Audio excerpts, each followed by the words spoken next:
Hi, welcome back. I've been wanting to capture how the trees have been responding to meteorological spring and starting to bud in the last week while we had the rain. And then we got the ice and it was looking pretty. And then look up and it's so beautiful.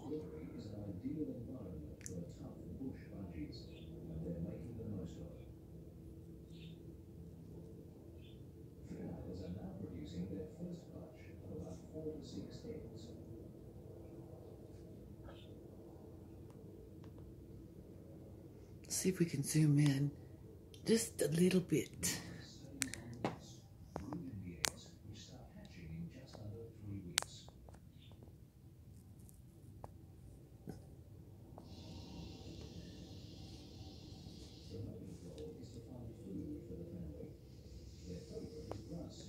So beautiful, that ice.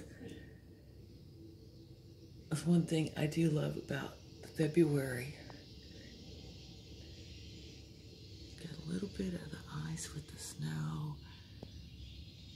I have so many anniversaries this weekend that I'm thankful for. And the Lord works in mysterious ways.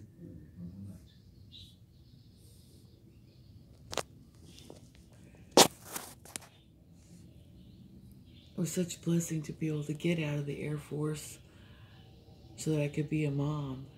And I didn't realize that I even had PTSD because it's 5 ways of traumatic bonding when you're in the military, and we love the suck. And I got out one day and got married the next.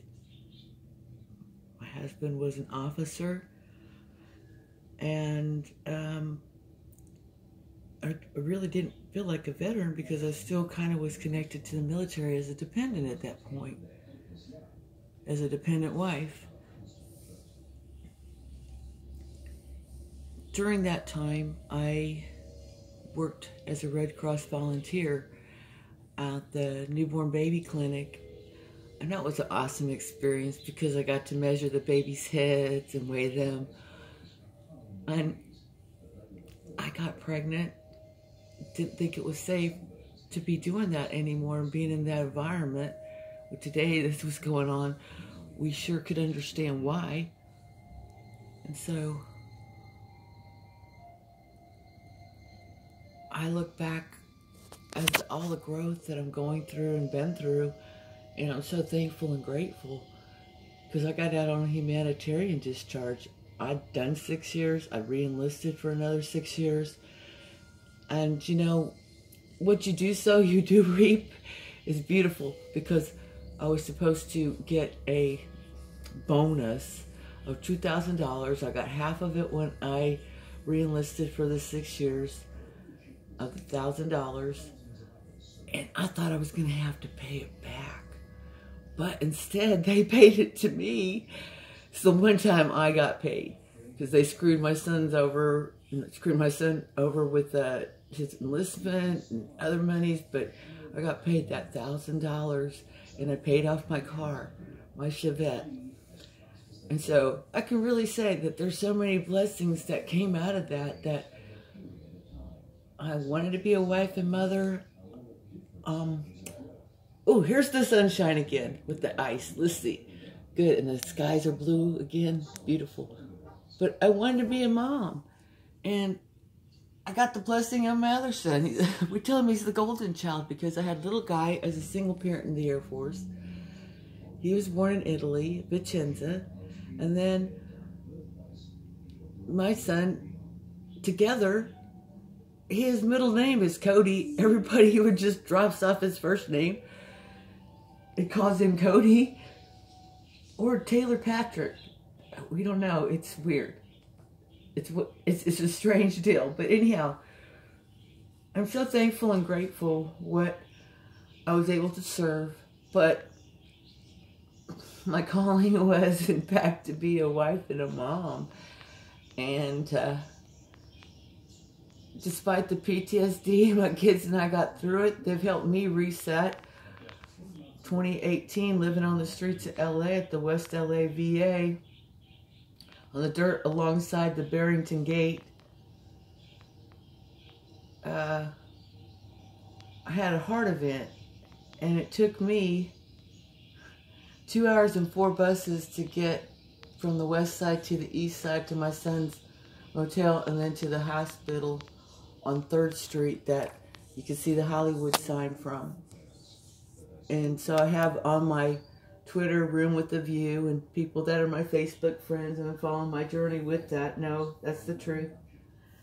And now COVID, they sold it to the state in a COVID hospital. The guy who owns the LA Times was going to buy that hospital, and it was St. Vincent's. And I have a really cool story to tell you guys about the helicopters that came overhead, because they thought that I was going to start some kind of pandemic then. That's no joke, really, seriously. And so anyway, I just wanted to touch base with y'all and show you something beautiful. And I'm so happy for the ways and things that the Spirit is leading me and guiding me and awakening. I really do send love, light, and prayers up, and I'm so thankful for the Spirit guides and the ways that I have been led, and my Spirit tribes. All right, this is Gigi with Heidi Lane. God bless, light, love, and grateful. Prayers up. A gratitude attitude always makes things change. Let me add that real quick. All right, so I really have to say this. The Spirit is really leading me to give you some encouragement and hope. So when I got to California, my California dream, all right, I don't even have it public because it was so bad on my Facebook page, but it's called House of Horrors. And this made Marines and Army veterans gag so bad that this house had 8 cats and 8 dogs each that pissed and defecated in the house for years. And I'm not kidding you, the poor tortoise tried to commit suicide daily. And there was even a cat that had its face eaten off from rats. I'm laughing because it's so bad, or I'd gag. Really, if you only knew. And so this House of Horrors, people, when you go to the store, you'd be in line, all of a sudden people would be gone like in a cartoon, like, phew, because you'd smell so bad.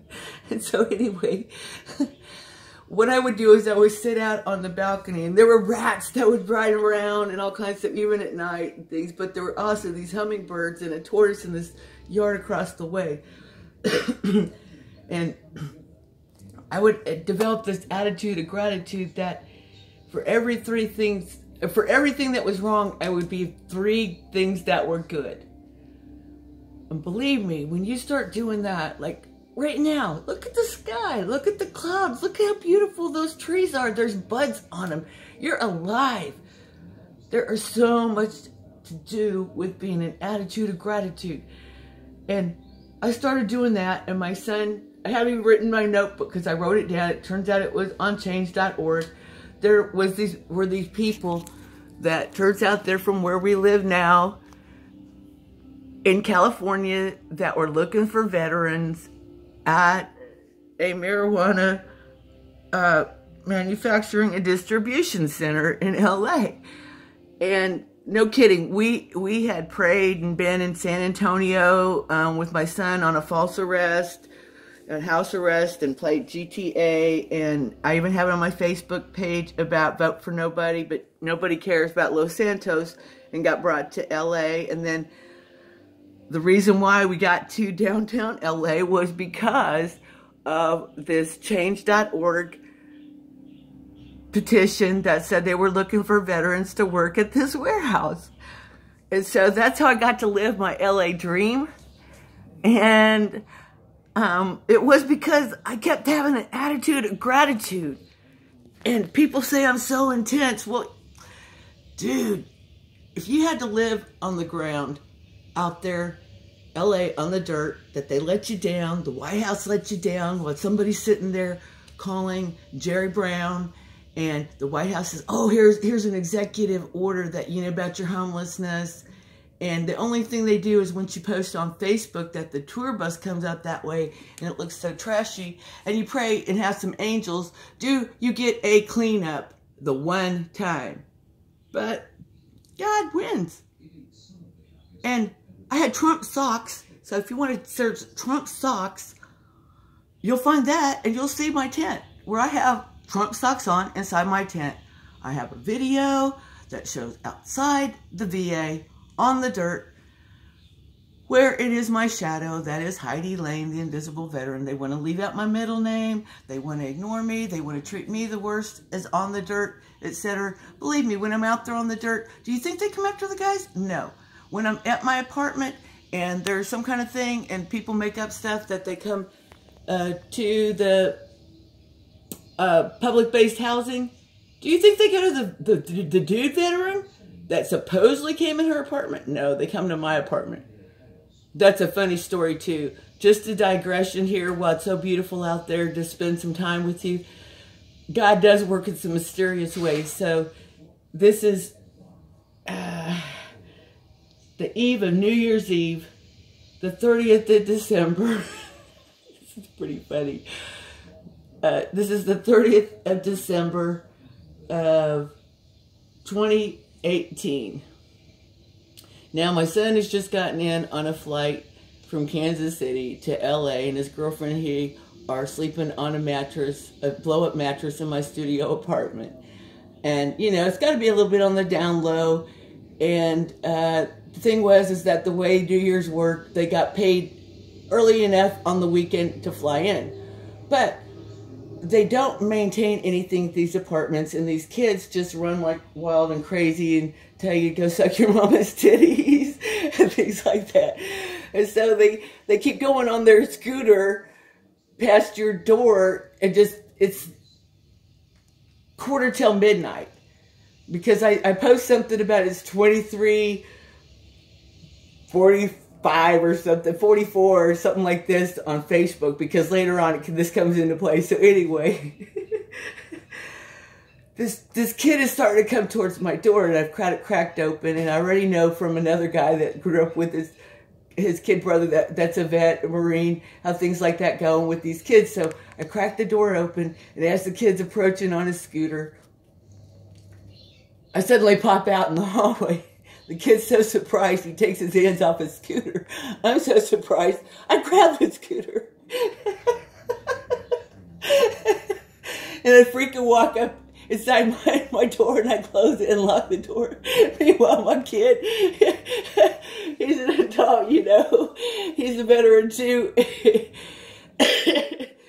And he's freaking the fuck out, like, what the fuck do you think you're doing, Mom, now? What's going to happen? So, 1 o'clock, boom, boom, boom. It's the police. They don't come up there for anything else, but this kid says I supposedly scratched him. And so the deal is that I'm wearing like these long underwear that my friend gives me that are kind of like a weird design, Nordic design. I don't even care at this point. I just step outside my door, I lean against it, and I fold my arms. And when they say that I had supposedly scratched the kid, I point to the camera. Because the cameras are just right outside us veterans, you know. And so there also happens to be a doorway right there. And so everything's on camera, and that's what I tell the cops. Everything's on camera. Never touch the kid. Oh my gosh, that public-based housing, really, it was, you're so grateful and thankful that you got it and you're off the street, but it was a 50-50 deal, and it was really a nightmare, and spiritually, mentally, and a lot of things. And God delivered me out of LA in a lot of ways. I have a love relationship with it, but at the same time, where they put us veterans off of Figueroa and El Segundo, it's quite another story. And if anybody's a fan of Damon Heller and Smoke and Scan, they know what I'm talking about. If you watch any of the Loud Lab guys, Alex, he's been right there at the 7-Eleven, across from the 7-Eleven at the area, right where I lived. So anyway, guys, I just wanted to spend a little time hanging out, showing you the pretty view of the trees, getting to know you just a little bit more. But God does work in mysterious ways. I would be spiritually in the spirit. I was growing so much at that apartment, and the dude above me wouldn't understand spiritually, and he would screech his chair and pound it. My son's had it happen. The guy below me, another vet, he calls at different times because it comes all the way down to where he's at, even though nobody's in my apartment now. And every day I see something more of the way LA has changed. But I wanted to share one other thing that God blessed me with when you release things. He really does open another door that you had unexpected, that's wondering when you let go of something. So, my boyfriend, when he chose his karmic, at that same day, I had friends come up and we left the Coffee Bean. This was the night before I get off the street to get my apartment. And I just go ahead and have to trust and leave my luggage alone at places anyway. And so I just trust leaving my stuff there. And I get to go spend the night at the beach in Santa Monica. But God had us who are light workers. If you understand, if you know who you are and what you are, we were forced that the evil fled. And when you've got that kind of power and trust in God, and you go with the flow and you're at peace and know your purpose, you're able to go spend the night at the beach with just 3 of you there and live your dream. When you let go of one thing, God opens an amazing door. And so it was a trip that I'd always wanted to spend the night at the ocean. And of all those nights and things that I'd gone through to get to do that, I mean, getting to see the Hollywood sign all the time, but to do that too, that last night, I want to give you hope. Something and someone is not balancing and mirroring you. And they don't make you happy. You know your spirit tribe. I know my spirit tribe. I know who I connect with. I know how we connect. And I urge you, release them. Release it. This is a momentous day that I released the U.S. Air Force and became a mom. I got out one day and got married the next. And when I released my karmic, I got to spend the night at the ocean. I went from there to my apartment. It was a trip. How that everything worked out there. Even at my apartment, it's hard when you've gone feral and where things are a torment inside where you're supposed to have safety to live. I'm glad my son got rid of his karmic, and I made releases and changes to allow what I really am spiritually and come back with my 10 of Cups. I thank you for the ladies that tried to speak the truth and couldn't speak the truth. I thank you for the lady who spoke the truth. And I see and know my spirit and see the spirit and know who I am. And I want to encourage my spirit tribe to release, because we have got a wonderful connection together. I really do send my love, light, and prayers out. Good things are coming. And this is a wonderful time for us as we connect together. We got the code, baby. Love, light, and prayers up. I hope you enjoy this video. I want you to have some hope together, baby. As we clear it and we wake. I've already went through it. Let me time it out for just 1 second more. Because I did go through awakening while I lived there on the street after I came back after I had my heart event. It was a real big reset for me, and to have to go live out there. But I met another veteran who that's another story and a trip in itself about the other entity in one of our beings. But to get my vibration and set it on the highest vibration instead of a low vibration like Hitler and homelessness, addictions, and to be the light and stay the light in my mind.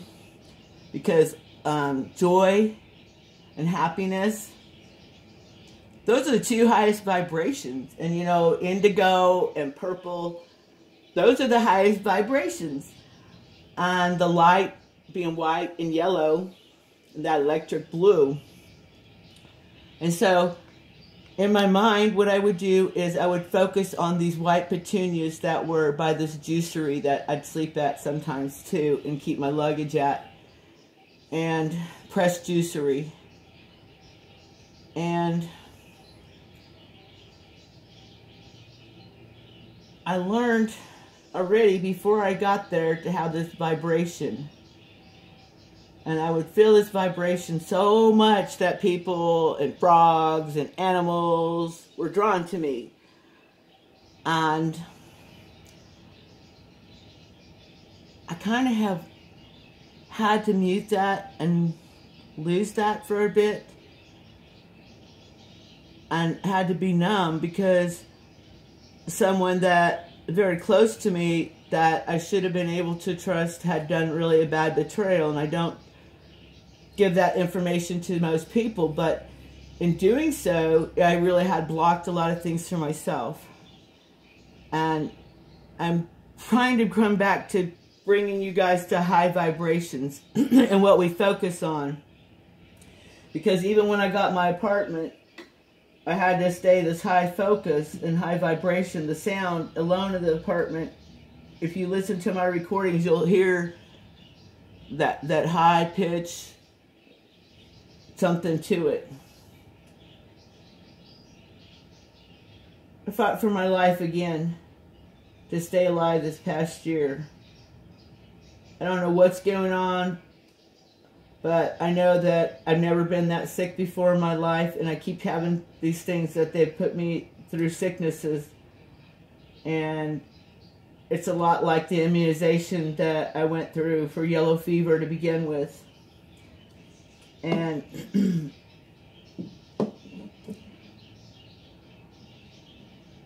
I've hung on for a reason. We're here for each other. I know this message somehow resonates with somebody that needed to hear some kind of truth, that they wanted some hope and encouragement, that they too wanted to know that there's a spirit tribe out there, and that together we're going to bring a new, let's say, color yellow and white light and higher vibration and happiness and joy, because we want to be together. We enjoy each other. And my awakening on that patio was to understand it's not really a snake thing, a kundalini thing, they call it, being a snake. If you looked at it like our DNA, that we all have this DNA in us, that if you looked at it, there is a cross and white light on it. And of all the things that I've looked at other people's and other type of spiritual practices and tuning into it, it's still in the name of Jesus, the Lord Jesus Messiah. And I've seen miracles happen on Watch with Wayne, all kinds of things. But anyway, I'm going to sign off.